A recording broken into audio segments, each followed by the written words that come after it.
जी नमस्कार। यहाँ पर उपस्थित हमारे बिहार के वरिष्ठ नेता आदरणीय संजय मयूख जी और यहाँ सभी मीडिया के साथीगण, मैं देख रहा हूँ कि कुछ दिनों से दिल्ली में एक बड़े नेता, वरिष्ठ नेता बार बार पूर्वांचल के ऊपर दिल्ली में लोगों को कंफ्यूज करने का प्रयास कर रहे हैं। दिल्ली की जनता बड़ा स्पष्ट तौर पर जानती है कि दिल्ली के भलाई के लिए कौन काम कर रहा है और कौन नहीं कर रहा है। देश के यशस्वी प्रधानमंत्री नरेंद्र मोदी जी के नेतृत्व में लगातार भारत बढ़ रहा है और दिल्ली भी बढ़ रहा है। और दिल्ली जैसे प्रदेश में जहां पानी का दिक्कत हो, नाली का दिक्कत हो, सड़क का दिक्कत हो, उन समस्या पर दिल्ली के वरिष्ठ नेता और पूर्व मुख्यमंत्री कुछ नहीं बोल रहे। और जैसा कि आप जानते हैं, याद कीजिए कोरोना के समय को, जब कोरोना जैसी महामारी इस दुनिया में आई तो दिल्ली के तत्कालीन मुख्यमंत्री ने क्या कहा था कि जो बिहार यूपी के लोग हैं वो बिहार यूपी लौट चले जाए। इलाज तक की व्यवस्था नहीं दिया और बसों में भरकर बिहार और यूपी जाने के लिए लोग मजबूर हुए।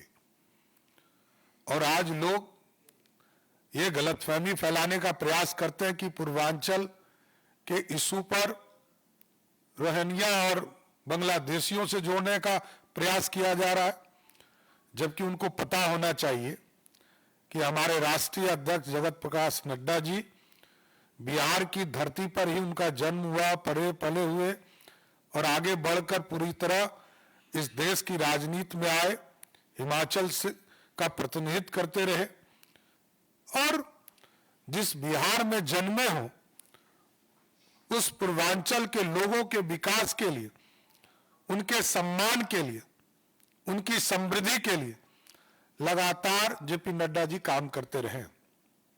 लेकिन दिल्ली में जो इंडी गठबंधन के लोग हैं, ये ना विकास से इनको मतलब है, ना दिल्ली के समृद्धि से मतलब है, ना दिल्ली में लोग शिक्षित हो, रोजगार मिले, इससे कोई चिंता लेना देना नहीं है। इसलिए आज बड़ा स्पष्ट तौर पर मैं आग्रह करने आया हूं दिल्ली में रह रहे पूर्वांचल के लोगों से, इन लोगों से सावधान रहने की जरूरत है और इन लोगों को करारा जवाब देने का समय आ गया। 10 साल 12 साल से दिल्ली में सरकार बनाकर कोई काम दिल्ली की जनता के लिए इन लोगों ने नहीं किया है। इसलिए मैं विशेष तौर पर सभी लोगों से आग्रह करूंगा कि पूर्वांचल के लोग 2025 के चुनाव में पूर्ण रूप से दिल्ली में बैठी सरकार को जवाब देने का काम करें। और साथ ही साथ आप देखे होंगे कि अपने आप को एक पढ़ा लिखा वर्ग मानने वाले लोग किस तरह महिलाओं का अपमान करके, 2 बड़ी घोषणा हुई दिल्ली में, दोनों वहां दिल्ली के मुख्यमंत्री ने घोषणा नहीं किया, दिल्ली के उनके पार्टी के नेता ने किया। ये अपने आप में महिलाओं का अपमान है। महिला शक्ति को आगे बढ़ाने का काम जो नरेंद्र मोदी जी कर रहे हैं, ये सारी पार्टियां एक तरह से अपमानित करने का काम कर रही है। पहले इस पर कोई सवाल हो तो विनीत झा।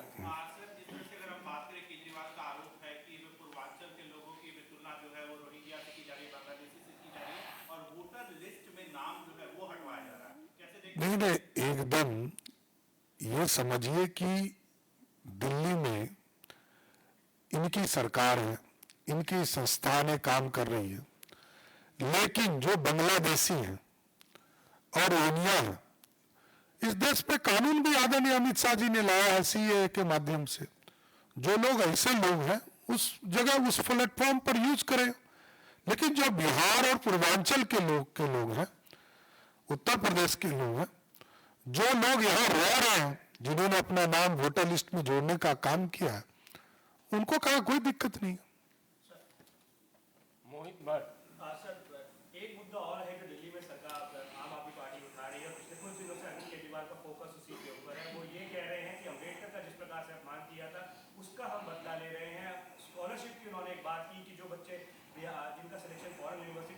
में उनको बाहर पढ़ने भेजेंगे।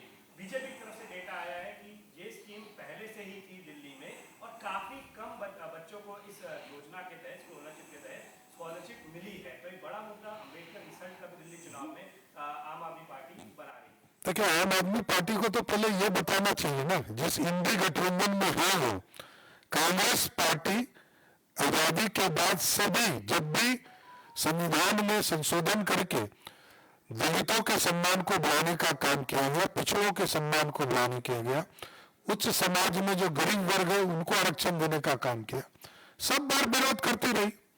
इसलिए इस देश में केजरीवाल साहब को पहले यह बताना चाहिए कि जो 12 साल से लगातार एक पार्टी की सरकार दिल्ली में सरकार है, और आप यदि नहीं कर रहे थे तो किसका इंतजार कर रहे थे? 12 साल तक आप इंतजार करते रहे कि हम नए रूप में बाबा साहब भीमराव अम्बेडकर के नाम पर स्कॉलरशिप देंगे, तो ये अत्यंत ही दुर्भाग्यपूर्ण था। इसको तो पहले शुरू करना चाहिए था। और ये आज देश में गरीबों को, दलितों को, पिछड़ों को पढ़ने का पूरा अधिकार देश के यशस्वी प्रधानमंत्री जी दे रहे हैं। ये कोई नई योजना नहीं है। इसलिए ये पूर्ण रूप से कंफ्यूजन करने वाला व्यक्ति है। इस देश में पूरी तरह कंफ्यूज लोगों का जमावट है। और साथ ही साथ मैं तो यही पूछना भी चाहता हूँ आपके माध्यम से, रोमानिया हो, बांग्लादेशी हो, इसके लिए केजरीवाल जी को दर्द क्यों हो रहा है? ये लगातार इनको इसी का दर्द होता है। जो भारत तोड़ने वाले लोग हैं उनसे इन लोगों की ज्यादा दोस्ती होती है। यह सबसे बड़ा चिंता का विषय।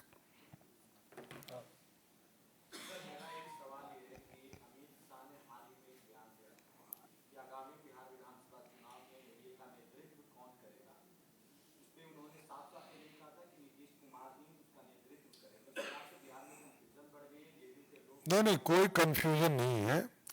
एनडीए आज भी नीतीश कुमार जी के नेतृत्व में बिहार में काम कर रहा है। देश में यशस्वी प्रधानमंत्री नरेंद्र मोदी जी के नेतृत्व में काम कर रहा है, और आगे भी दोनों नेता के नेतृत्व में हम चुनाव लड़ते रहेंगे। धन्यवाद। 2020 में चुनाव जीतने के बाद मुख्यमंत्री नीतीश कुमार ही बनेंगे, ये तय है? देखिए, 2020 में हम लोगों ने घोषणा करके चुनाव लड़ा और आज तक मुख्यमंत्री हमने नीतीश कुमार जी को ही माना है। आगे भी नीतीश कुमार जी और नरेंद्र मोदी जी के नेतृत्व में ही चुनाव लड़ेंगे। तेजस्वी यादव ने घोषणा किया है कि वो महिलाओं को 2500 रुपए देंगे और वृद्धा पेंशन है उसको बढ़ा करके भी बढ़ाएंगे। देखिए, जहां तक लालू परिवार का बात है, लालू परिवार को 15 साल का हिसाब देना चाहिए। लालू प्रसाद जी ने 15 साल तक बिहार को लूटने का काम किया, बिहार के गरीबों के मुंह से निवाला छीनने का काम किया, गरीब जानवरों का निवाला छीनने का काम किया। इसलिए लालू प्रसाद जी के परिवार को पहले जवाब देना चाहिए कि उनका पूरा परिवार भ्रष्टाचार में क्यों लिप्त है, चाहे वो स्वयं हो, उनकी पत्नी हो, उनके बेटे हो, उनकी बेटियां हो, सभी लोग भ्रष्टाचार में लिप्त हैं। इसका जवाब देना चाहिए। समाजवादी पार्टी ने भारतीय जनता पार्टी को आतंकवादी संगठन, एक हिंदू आतंकवादी संगठन करार दिया है अम्बेडकर के ऊपर अमित शाह के बयान पर। देखिए, ये मानसिक रूप से जो बीमार लोग होते हैं उसी तरह का बयान देते हैं। सर, जो बिहार में यूपीएससी के छात्र धरने पे बैठे हैं वहां पे तेजस्वी यादव पहुंचते हैं और वो कहते हैं कि मैं सरकार से मांग करूंगा बीपीएससी की परीक्षा रद्द करें, क्या कहेंगे? देखिए, उनको याद नहीं है, बच्चे हैं। उनके आदरणीय पिताजी जब मुख्यमंत्री थे बिहार में, उनकी माताजी मुख्यमंत्री थे, तो बीपीएससी का चेयरमैन को अरेस्ट करके जेल भेजा जाता था। आज की स्थिति में कोई प्रश्न पत्र लीक नहीं हुआ है। एक सेंटर पर कुछ इश्यूज आए हैं, वो जो टेक्निकल इश्यूज हैं, इसलिए एक सेंटर को रद्द करने का काम किया गया। और मैं चैलेंज भी करता हूं किसी भी व्यक्ति को, कोई व्यक्ति, मैं मंगलवार को जनता दरबार लगाता, एक प्रमाण लेकर आइए, 2 मिनट में सरकार यह निर्णय लेगी कि परीक्षा को रद्द करना चाहिए कि नहीं करना चाहिए। और कोई भी प्रश्न पत्र लीक होता है तो कार्रवाई की जाती है।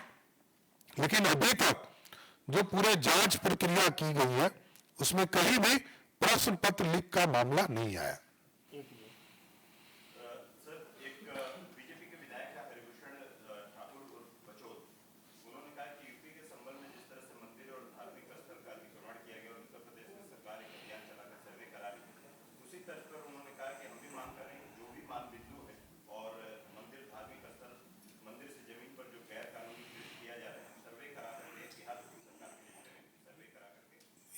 का व्यक्तिगत बयान है, पार्टी इस पर अभी विचार नहीं करती है।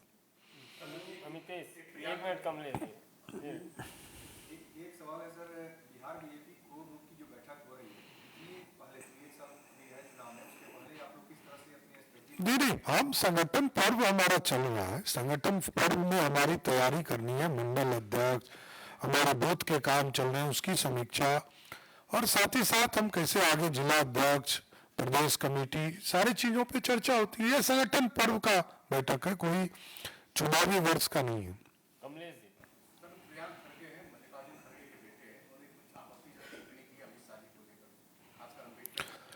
देखिए, कांग्रेस पार्टी को दिल में दर्द है और इसका इतिहास भी है। जितनी भी सरकारें उन्होंने बनाई कांग्रेस छोड़कर, किसी को 1 साल पार नहीं करने दिया, चाहे वो चंद्रशेखर जी की सरकार हो, चाहे वो चौधरी चरण सिंह जी की सरकार हो, सबकी सरकारों को गिराने का काम कांग्रेस इसी के लिए करती है। यूनाइटेड फ्रंट की सरकार हो, क्योंकि उनको ये दर्द है कि कोई दूसरा व्यक्ति सत्ता में नहीं बैठे, हमें बैठेंगे।